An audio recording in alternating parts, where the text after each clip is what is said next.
এক একটা হুজুরের কতগুলা যে বউ, কেউ আঙ্গুল কর গুনাই শেষ করতে পারবে না। এই যে তোহা তথাকথিত আছে যে তার একাধিক বউ, কিন্তু কয়টা যে বউ সেটা কিন্তু সংখ্যা কেউ জানে না। এই যে আমরা কি দেখলাম কয়দিন আগে, একটারে ডিভোর্স দিল, তারপর সেটারে আবার বিয়ে করলো, আবার এটারে দিয়ে ডিভোর্স দিল। মানে এটা যেন ইঁদুর বিড়ার খেলা চলে।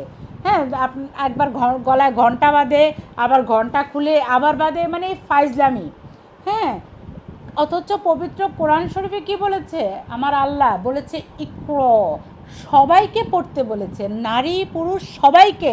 আল্লাহ কিন্তু এটা বলে নাই যে চাজবাজা মানে বিয়ে করো। যদি বিয়ে এত গুরুত্বপূর্ণ হইতো তাহলে আল্লাহ বলতো বিয়ে করো, তোমরা তোমরা ফজরের নামাজের পরে বিয়ে করো।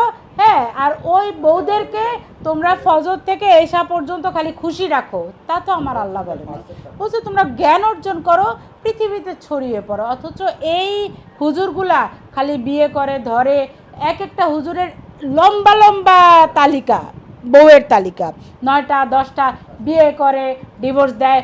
ওর বউ ডিভোর্সি বউরে আরেকটা বিয়ে করে, আবার হয়ে বেটিরা আরেকটা বিয়ে করে, সব কয়টারে প্যাকেট বানায়া, মুখের ভিতরে প্যাকেট বানায়া, হাত মোজা পা মোজা পরায়া পরে এগুলার, মানে এগুলো জানি কি মানুষ না, গিনিপিগের মতো।